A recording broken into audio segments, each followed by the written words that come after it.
Want to create a gift card for your customers or maybe edit an existing gift card but don't know how?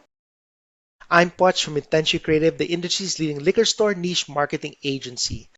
All right, so from the left side, we're going to want to locate the orders menu.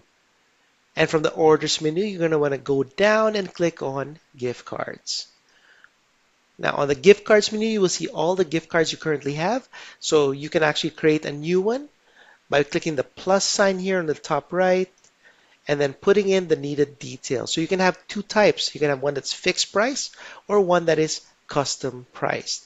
Then just enter the price, credit, tax amount, and position, and a description of your gift card, and then click on Update. Now, if you want to edit an existing gift card, all you have to do is pick any gift card, and then click on the pencil edit icon, and then click on Update as well. And that's it. If you want to see more City Hive tips and tricks, join our newsletter in the link below. If you're a liquor store looking to grow your in-store or online sales quickly, visit our website at intentionallycreative.com.